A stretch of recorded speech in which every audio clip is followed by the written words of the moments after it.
Hello दोस्तों, नमस्कार। आपके अपने यूट्यूब चैनल पर आपका स्वागत है। इस वीडियो में हम बात करेंगे उन कंपनियों के बारे में जो खबरों के दम पर कल बाजार के फोकस में रहेंगी। साथ ही एएसएम का जो सर्कुलर आया है वो भी काफ़ी इम्पोर्टेंट है। अडानी ग्रुप की 2 कंपनियां एएसएम की लिस्ट से बाहर निकाल दी गई हैं। तो वीडियो शुरू करने से पहले कहना चाहूँगा, अगर किसी ने चैनल पर फर्स्ट टाइम विजिट किया है तो चैनल को सब्सक्राइब कर लें और बेल आइकन को ज़रूर दबा लें। साथ ही हमारे दूसरे चैनल बिजनेस वर्ग, आप इसको भी सब्सक्राइब कर सकते हैं, बेल आइकन को हिट करके रख सकते हैं। सबसे पहले बात करेंगे सम्मान कैपिटल के बारे में। ये कंपनी कल के दिन बाजार के फोकस में देखने को मिल जाएगी, क्योंकि खबर है international holding company Abu Dhabi की जो आईएससी देखने को मिलती है वो इस कंपनी में 41% की हिस्सेदारी एक्वायर कर रहे हैं। ये जो हिस्सेदारी देखने को मिलेगी इसका अमाउंट 8,850 करोड़ रुपये में हम लोगों को देखने को मिलने वाला है। एक इम्पॉर्टेंट पॉइंट दोस्तों, ये सम्मान कैपिटल जो हमें कंपनी देखने को मिल रही है, इसका पहले नाम इंडिया बुल्स हाउसिंग फाइनेंस देखने को मिलता था। तो इस वजह से कह सकते हैं अब ये कंपनी काफ़ी फोकस में है, तो आप चाहें इसको अपनी वॉच लिस्ट में ऐड करके रख सकते हैं। दूसरी कंपनी है मारुति सुजुकी। इस कंपनी के ऊपर नज़र रख सकते हैं। इसके ऑटो सेल्स के नंबर आए हैं। सितंबर का अगर डेटा देखें तो 1.89 लाख यूनिट इन्होंने सितंबर में दोस्तों सेल की है। एक्सपोर्ट ज़बरदस्त रहा है। एक्सपोर्ट में देखा जाए 52% की ग्रोथ रही है। हालांकि डोमेस्टिक सेल्स की बात करें, ये हम लोग को 6.3% तक गिरकर आते हुए देखने को मिली। बाकी टोटल प्रोडक्शन कंपनी का 26% तक बढ़कर आया है। तो मारुति सुजुकी के काफ़ी दमदार एक्सपोर्ट के नंबर देखने को मिल रहे हैं। आयशर मोटर, इस कंपनी के भी हम लोगों को ऑटो सेल्स के नंबर आते हुए देखने को मिले। काफ़ी दमदार नंबर कंपनी की तरफ से रिपोर्ट किए गए, जिसकी वजह से ये कंपनी भी बाज़ार में काफ़ी रिएक्शन दिखा सकती है। 1,24,328 मोटरसाइकिल इस कंपनी ने बेची है, जो कह सकते हैं 43% तक बढ़कर आई है सेल्स ईयर ऑन ईयर के बेसिस पर। और मंथ ऑन मंथ के बेसिस पर भी देखें तो यहाँ पर भी हम लोगों को 9% के आसपास की ग्रोथ देखने को मिल रही है। तो रॉयल एनफील्ड की जो बुलेट बाइक है उसकी काफ़ी डिमांड है। पिछले साल सितंबर में देखें 86,978 यूनिट इन्होंने सेल की थी। तो काफ़ी दमदार नंबर आयशर मोटर्स की तरफ से ये रिपोर्ट किए गए हैं। हीरो मोटोकॉर्प, इसकी बात करें तो इसने भी अपने नंबर जारी किए हैं। नंबर देखें 8% तक बढ़कर आए हैं। सितंबर में देखा जाए कंपनी ने टोटल 6,87,220 यूनिट इन्होंने दोस्तों सितंबर में सेल किए हैं। 7.88% की ग्रोथ है। इसके अलावा बात करेंगे दोस्तों और भी कई सारी कंपनियां, जैसे यूनाइटेड स्पिरिट, इस कंपनी के ऊपर भी फोकस रख सकते हैं। कंपनी के लिए काफ़ी अच्छी खबर है। बॉम्बे हाई कोर्ट की तरफ से जो हम लोग को दोस्तों वाटर चार्ज का जो इनके ऊपर डिमांड देखने को मिल रहा था, जिसकी वैल्यू 443 करोड़ के आसपास थी, बॉम्बे हाई कोर्ट ने इसको दोस्तों खारिज कर दिया है। तो कंपनी के पक्ष में ये हम लोग को न्यूज़ देखने को मिले, ये हम लोग को खबर आते हुए देखने को मिले। तो यूनाइटेड स्पिरिट्स, ये कंपनी इस न्यूज़ की वजह से काफ़ी रिएक्शन दिखा सकती है।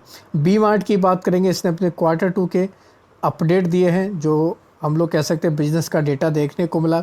मोटे तौर पर देखें तो कंपनी का रेवेन्यू 22% तक बढ़कर आते हुए देखने को मिला। 25 न्यू स्टोर कंपनी ने Q2 में ऐड किए हैं। अगर सेम स्टोर सेल्स की बात करें 11% तक बढ़कर आई है। 807 करोड़ के आसपास कंपनी का रेवेन्यू देखने को मिल रहा है। तो अच्छे खासे नंबर कंपनी की तरफ से रिपोर्ट किए गए हैं। KRBL की बात करेंगे, इनको सक्सेसफुल बिडर घोषित किया गया है। हरियाणा में हम लोगों को दोस्तों पानीपत में PSCL प्रॉपर्टीज़ देखने को मिल रही है। 403 करोड़ रुपये में हम लोगों को डील देखने को मिलने वाली है।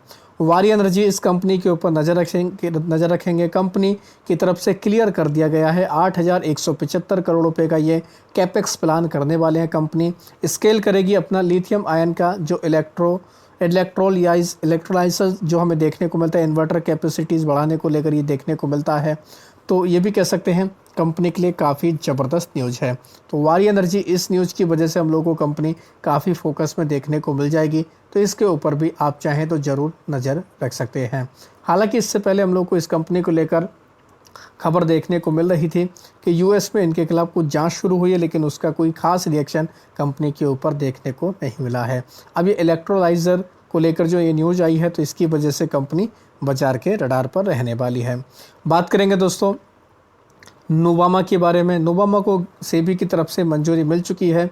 सेटअप करेंगे अपना म्यूचुअल फंड का बिजनेस, तो इसकी वजह से ये कंपनी भी काफ़ी फोकस में रहने वाली है। तो इसके ऊपर भी चाहें तो आप नज़र रख सकते हैं। राइट्स की बात करेंगे, राइट्स को दोस्तों 36 करोड़ रुपए की वैल्यू का एक ऑर्डर मिला है दामोदर वैली कॉरपोरेशन की तरफ से। 730 दिन के अंदर इनको ये कंप्लीट भी करना है। तो राइट्स को भी लगातार ऑर्डर मिलते आ रहे हैं। BLS इंटरनेशनल, इस कंपनी के ऊपर भी आप चाहें तो नज़र रख सकते हैं। इसमें हमें न्यूज़ देखने को मिल रही है कि इनकी एक सब्सिडरी कंपनी है BLS UK होटल्स लिमिटेड। इन्होंने एक कंपनी है, यानी होटल कह सकते हैं, उसका नाम है ट्रेफेडिन होटल लिमिटेड। इसमें 100% हिस्सेदारी खरीदने का ऐलान किया। 78 करोड़ रुपए में दोस्तों ये हम लोगों को डील देखने को मिलने वाली है। इनके अलावा बात करेंगे दोस्तों टाटा पावर के बारे में। टाटा पावर में हमें न्यूज़ देखने को मिल रही है कि कंपनी की जो हम लोग को टाटा पावर रिन्यूएबल सब्सिडरी देखने को मिलती, इन्होंने PPA किया, यानी कि पावर परचेज एग्रीमेंट किया है। मुंबई की इनकी आर्म देखने को मिलती है। 80 मेगावाट हाइब्रिड प्रोजेक्ट के लिए दोस्तों ये हम लोग को PPA देखने को मिल रहा है। इनके अलावा बात करेंगे ASM लिस्ट के बारे में। यह है ASM का शॉर्ट टर्म का सर्कुलर। टोटल 7 कंपनी यहाँ पर ऐड की गई, जिनके नाम हैं Dhanlaxmi Cotex limited, Escorp asset management limited, J Ambe supermarkets, Prism medico and pharmacy limited, Rajasthan gases, super Shakti metallics, Umiya Buildcon limited का नाम है। इनके अलावा शॉर्ट टर्म के ASM की लिस्ट से 11 कंपनियां बाहर में निकाली गई, जिनके नाम हैं Adani power limited, Adani total gas limited, यानी अडानी ग्रुप की ये 2 कंपनियां ASM लिस्ट से बाहर निकली। इनके अलावा कैंडोर टैक्टिक्स लिमिटेड, साथ ही John Cockerill India, KIOCL limited, Trigyan technology, Umiya mobile और उर्वे डिफेंस एंड टेक्नोलॉजी का नाम है, इनको बाहर निकाल दिया गया है। साथ ही लॉन्ग टर्म के ASM की लिस्ट की बात करेंगे, यहाँ पर 9 कंपनी ऐड होते हुए देखने को मिलेंगी, जिनमें देख सकते हैं नेटवेब टेक्नोलॉजी, इसको लॉन्ग टर्म के ASM की लिस्ट में डाल दिया है। लगातार नेटवेब टेक में हम लोग को अच्छा खासा मोमेंटम देखने को मिला। अभी 2 दिन पहले ये कंपनी शॉर्ट टर्म के ASM से बाहर निकली थी, इसमें काफ़ी हलचल रही। अब इसको फिर से लॉन्ग टर्म के ASM की लिस्ट में डाल दिया है। साथ ही प्रिया लिमिटेड, इनके अलावा रोनी हाउस होल्ड लिमिटेड, साथ ही Stanpacks India limited, Sunita tools, Urvi defence and technology, Bija steel, इन कंपनियों को लॉन्ग टर्म की लिस्ट में डाल दिया गया है। 14 कंपनियां ऐसी हैं जिनके प्राइस बैंड बदले गए, जैसे एयर फ्लोआ रेल टेक्नोलॉजी का 20%, BDH इंडस्ट्री का 10%, साथ ही कैंडोर टैक्टिक्स का 5%, साथ ही MSR बायोटेक न्यूट्रिशन का 5% प्राइस बैंड रहेगा, मेडिको रेमेडीज़ का 5%, नेचुरा ह्यूकेम का 10%, राजस्थान गैसेस का 10%, प्रूडेंशियल शुगर कॉरपोरेशन का 5% और वशिष्ठ लग्जरी फैशन का 5% प्राइस बैंड देखने को मिलेगा। तो ये सभी कंपनियां काफ़ी फोकस में रहने वाली हैं। तो आशा करता हूं दोस्तों आपको ये वीडियो अच्छा लगा होगा। वीडियो अगर पसंद आया तो चैनल को सब्सक्राइब कर लें, बेल आइकन को दबा लें, ज़्यादा से ज़्यादा लोगों में शेयर करें। धन्यवाद दोस्तों, बाय बाय।